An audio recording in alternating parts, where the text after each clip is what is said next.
Passwords.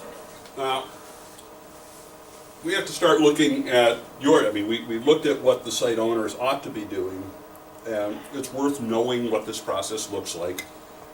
As we revealed, even with salted hashes and all of that, that you still have responsibility of a good password. So, passwords that are less likely to fall to a dictionary attack, and you need to keep up with this. So, during the break, we were talking about a password of like 3 or 4 words as a passphrase, and it's like, well, okay. A few years ago, that was considered state of the art. It's now part of the dictionaries. So, Like to be, to, or not to be is probably in there. Exactly. So, entropy. Entropy there's a number of ways of defining it depending on the context. If this was a course in information theory, we would say entropy is a measure of the amount of information in a message. But the degree of randomness in a system is what we're looking at here as entropy. So, this is pretty random. Too many repeats. This is not. Definitely not. This is not. So, quick and dirty definition, random is something very unlikely to be in a dictionary. Okay, so I'm sorry, I don't really like your definition, but I can understand what you're trying to say, but because all of those in 1, 2, 3, 4, 5, 6 are integers and they happen to be in sequence, doesn't mean that's any less random than a whole bunch of other integers that are not in sequence. Well, look at how he defined random in the last statement. Yeah. Why is this not random? Because if you know 1 or 2 characters in this password, you can very easily predict everything else. Okay, that's if a better I know 1 or prediction. 2 characters That's in a this better password, definition. I have no idea what is coming. So Right, so I do that's like one way that of definition understanding better. randomness. Yes.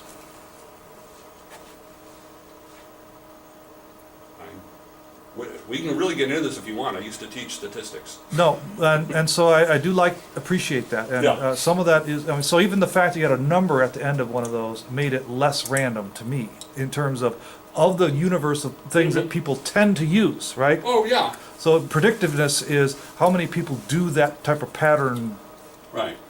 So putting a number in the middle or, earlier in the sequence rather than right at the end, as Drew does, right? Then that's a better What practice. Drew does. Because he just told us You earlier. told us I earlier. did that at Ford when they Yeah. had their path Oh, system. okay. Shows you what sort of cracker I am. I didn't pay attention. Ah. Not after his password. Hopefully he's changed that habit. So, let's put it this way. The passphrase I use for my GPG key pair is a line of poetry combined with a number, but the numbers and the words are mixed up. So, Interesting. Well, so there was a guy that I can remember it. is talking about using a phrase, a common phrase you can remember, and using like the first letter of each word in that sentence to be Yeah.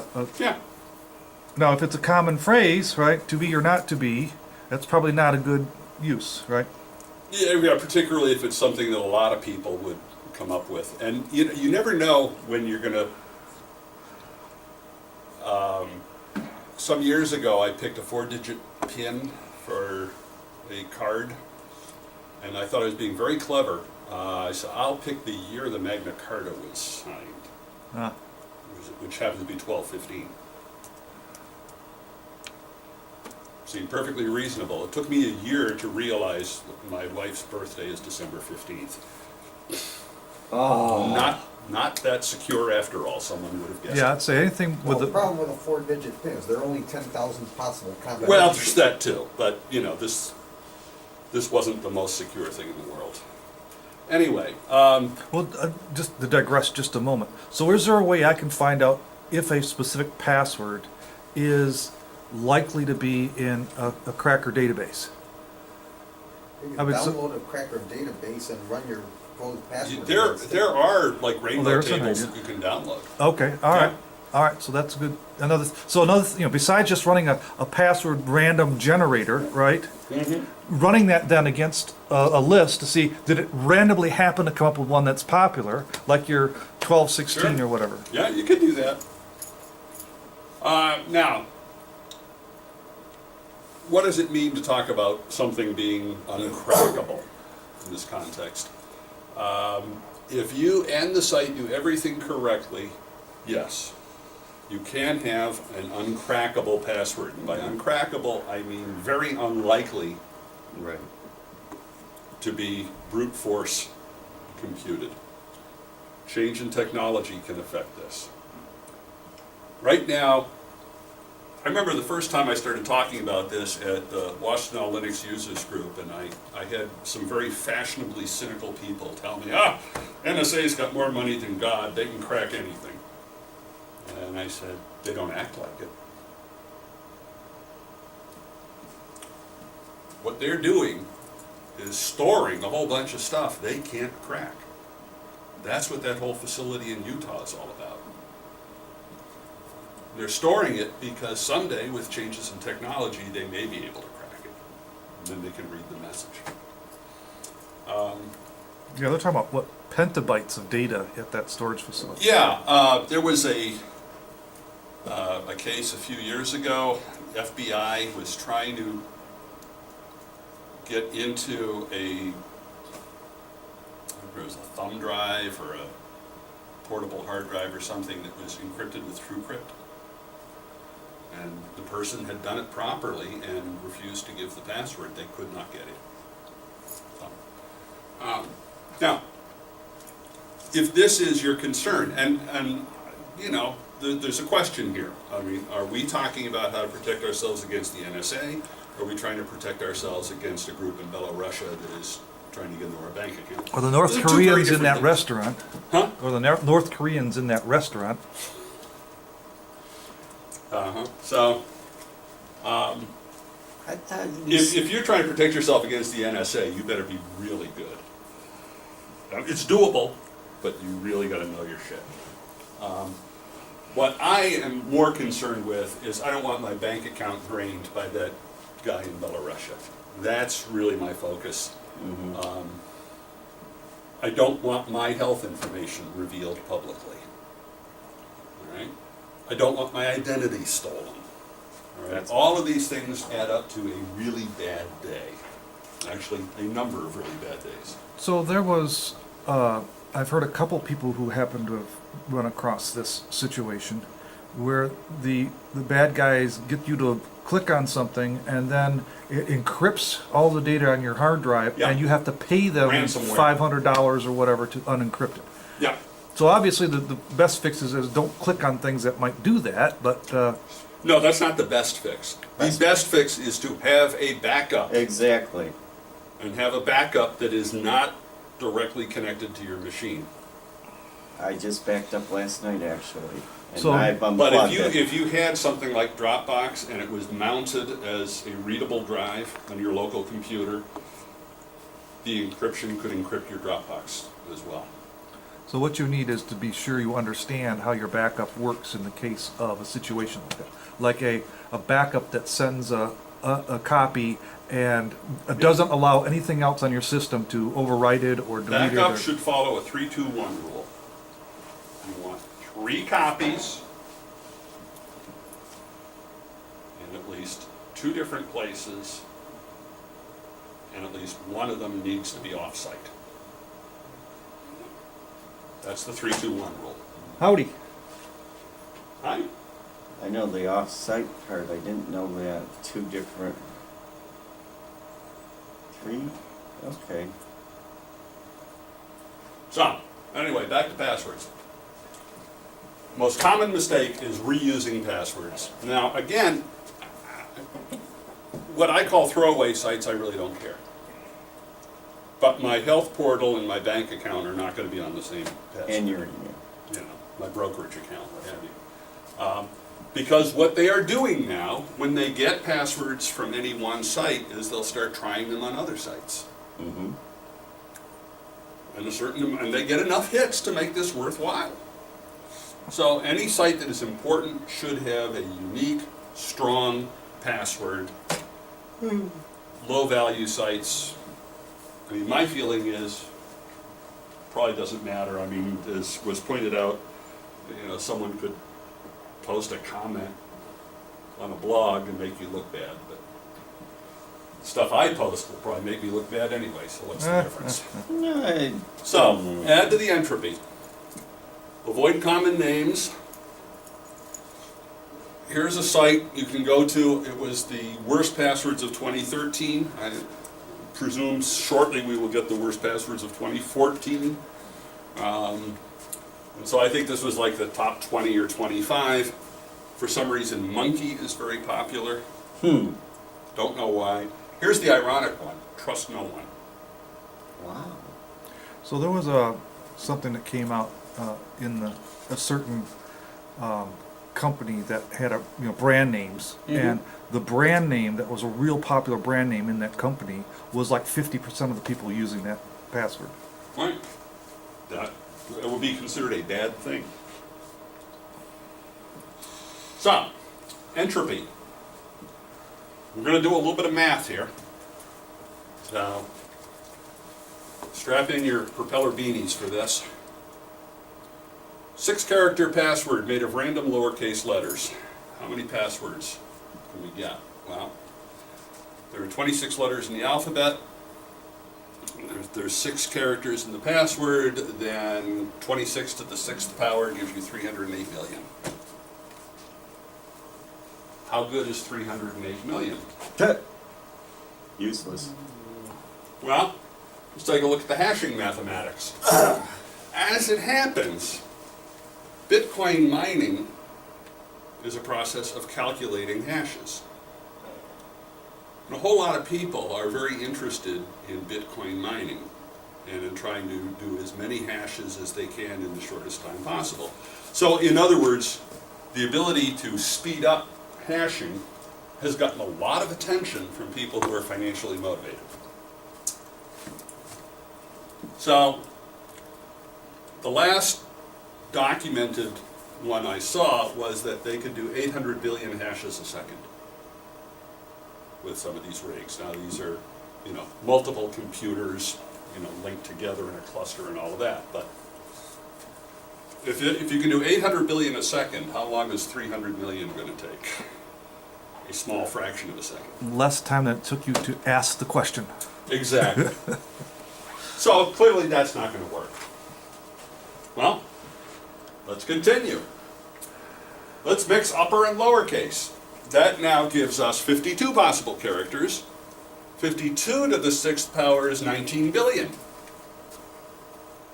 Well, 19 billion is still a lot less than 800 billion, right? Okay, add in numbers. That's 10 more. So now we're up to 62 characters. That gets you to 57 billion. Put in all the special characters. Basically everything you can access on a keyboard. That's 95 characters. 95 to the 6th power, 700 billion. Still take a Bitcoin mining rig less than a second. So I'd be interested, not that it would be an easy effort to do, to determine using a set of common policies, such as you have to have one of each of the common things, what the capability would be for a password of that type. So, Do it again with 12 characters.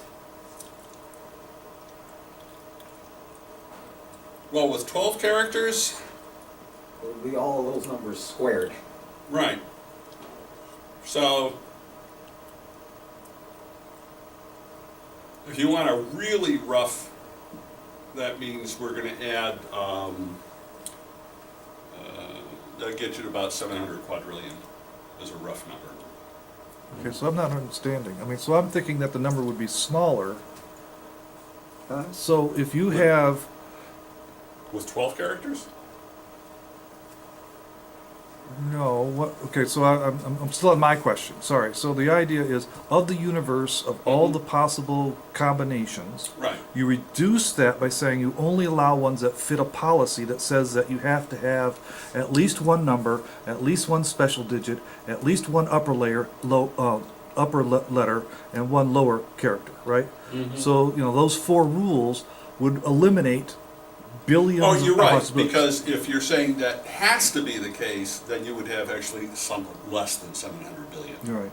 But it would eliminate only a small fraction of the total. And that's what I'm interested in understanding. Yeah. What fraction of that is considered small? Um, Is it really worth having the policy in there? you could do them, It is. no, it's not worth having the policy. I think it is, because if you don't have the policy, then everyone is going to just use lowercase letters Yes. or. Right. So in the universe of people who are going to follow the rules, it is really good to have everybody following these policies, right?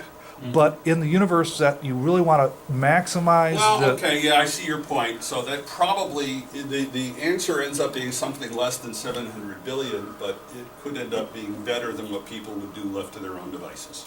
Exactly. Yeah. So isn't that a mathematical thing that you could actually go out to a population and find out how many of them are doing the right thing and you following the policy, right? And how many are How not? good is your and- data? Yeah, right. I do this with a spreadsheet, and you know, I can do any of these calculations Right. pretty fast.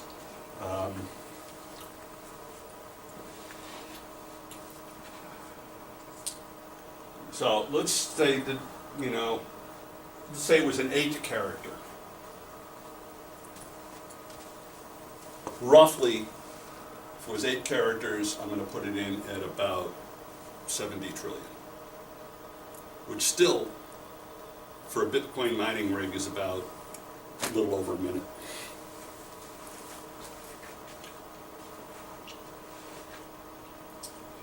Now, Steve Gibson coined a term called password haystacks. And he says the way to make it harder to search for a needle in a haystack is to make the haystack much bigger. So, that approach says length trumps everything. So his claim was a password like this, and that's like 30 odd characters if you do the counting. I'll let you count for yourself if you wish. Is actually secure as long as the cracker doesn't have any advanced knowledge of your particular algorithm. But don't use that one now. So it isn't just periods, it's just, it's something that you can remember, but it's very long and unlikely to be exactly what anyone else is doing.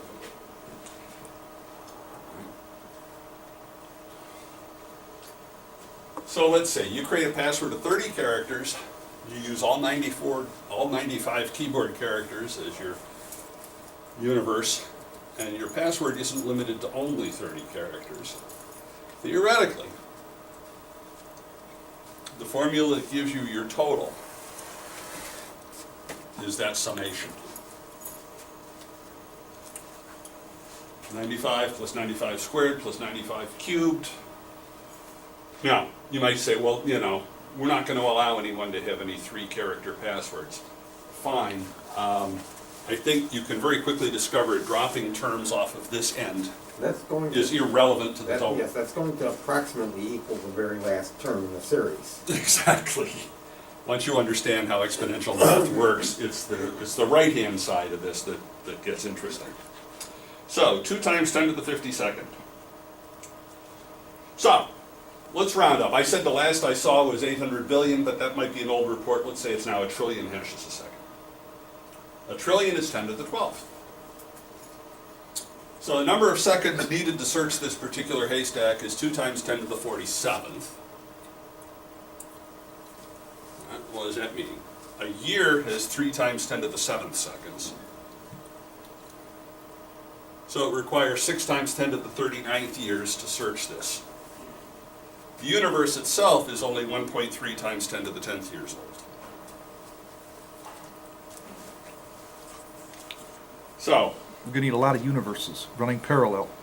this is what we mean by computationally infeasible with current technology. You know, crackers are not sitting still either. So here's an article you can get, and this was the password that they cracked. There is no fate but what we make.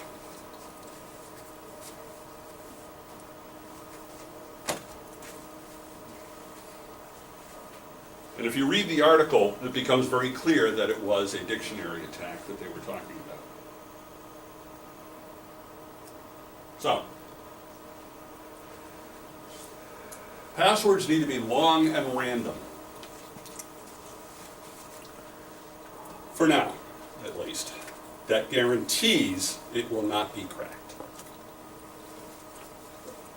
Now, we said that quantum computing comes in, everything changes.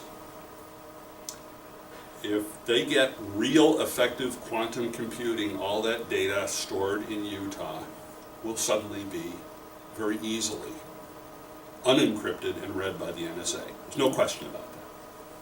But, I submit, quantum computing will change encryption technology as well. Right? Offense and defense always alternate in these arms races. One may get a little bit ahead for a while and the other one catches up. So, I don't expect that the world comes to an end for encryption when quantum computing comes along. We'll just have to start thinking of clever ways to use quantum computing to create encryption that quantum computers can't unencrypt. So, everyone needs long, random passwords. Almost by definition, this means they're difficult, if not impossible, to remember. Passwords are, I think, the worst possible way of securely authenticating people, for this reason. A secure password is by definition one that people cannot remember. And that's this fundamental contradiction there. So, that means we have to get away from passwords, which we are doing in a variety of ways. So, what can you do right now? First thing I would suggest, two-factor authentication. Do you remember, this was what, a year and a half, 2 years ago, Matt Honan, the journalist, got hacked. It was a bunch of kids who wanted his Twitter account. But to get it, they went through Apple, Amazon, and you know, each account got them a little more information. They could get into the next one until finally they got into his Twitter account.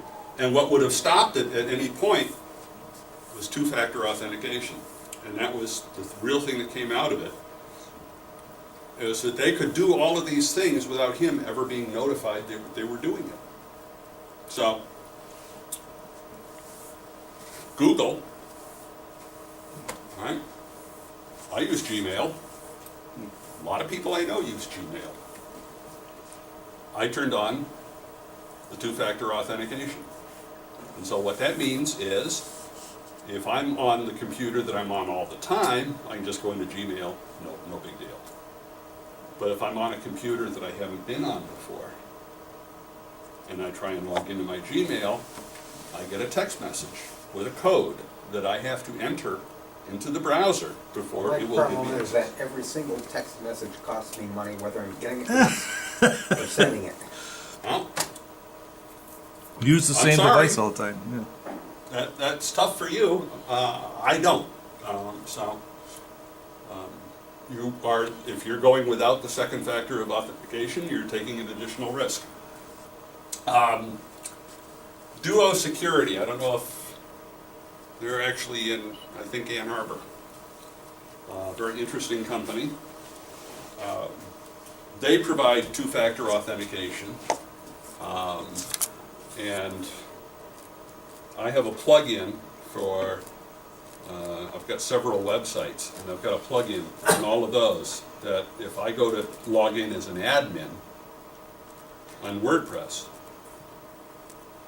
I get something sent to my phone. This is actually through an app, and not through a text message, but I get something sent to my phone that said, do you approve of this login? So the idea is my phone is something that I'm assuming I will always have control of. My phone is also password protected, so. YubiKey, interesting company. They provide basically a USB pluggable authentication device. And you can have that set up that you have a secure password to unlock your YubiKey, and then it gets you into various other kinds of sites. So, two-factor. There are three possible ways of authenticating. Something you know, something you have, something you are. So something you are could be a fingerprint. Retinal scan. Did you see the thing on someone taking a photograph of, taking a publicly available photograph of someone's hand Yeah. and then taking the fingerprint from that? Well, there have been, 10 years ago I was reading about, people using gummy bears to grab fingerprints and using them. So, it's not perfect. There's legal issues. Courts in the United States have ruled that you can be forced to use your fingerprint to unlock your phone.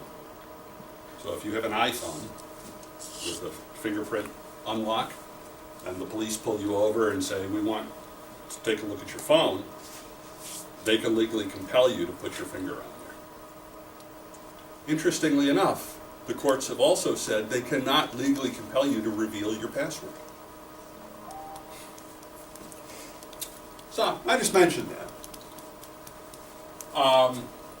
And so two-factor authentication means two of those three possible things. Right? A password plus a PIN is not two-factor. It's just something you know and something else you know. So that's one factor. So it's got to be some combination of those. So I would say using two-factor authentication when you can, particularly for anything that's important, that's a good thing. If you can get something set up with your bank that says, I want two-factor authentication. If anyone tries to log into my bank account, I want a text message sent to my phone or something like that, with a code that I have to enter. That would be a really good bank. Next thing. Password generator and vault. I use two of them, LastPass and KeePassX. The reason I use both of them is they're different use cases. They each have strengths and weaknesses. Now, what both of them will do, they will generate strong passwords and they will store them for you. All right? Now this works on the principle of keep all your eggs in one basket and watch that basket. All right? So all of your passwords are in LastPass or KeePassX. That's protected by a password. So a couple of days ago, my wife says, did you set up LastPass for me or did I set that up? And I said, maybe I did. She said, I don't know the password. I said, good luck. Because LastPass doesn't know it either. And she said, well, I guess it's fortunate I didn't have that much stuff in there. I can just start over. So, you need to secure these with a good password. So, this is one of those things where, okay, it's probably unrealistic to expect human beings to remember a whole series of long, random, high-entropy passwords. Can you remember one? Or if you use both of these, let's say two, because it would be poor security to use the same password for both. So, I like both of them. LastPass, use case here is website logins. That's really what LastPass is primarily about. So, Available as a plug-in for Chrome, Firefox, Safari, integrates, Internet Explorer, integrates with both Duo Security and YubiKey, so you can get two-factor. So basically with LastPass, you know, if you've rebooted and you're opening up your browser, you need to put in your password to activate LastPass. And then after that, for the rest of that session, until you reboot the computer, it stays open and will take care of things for you. You can automatically log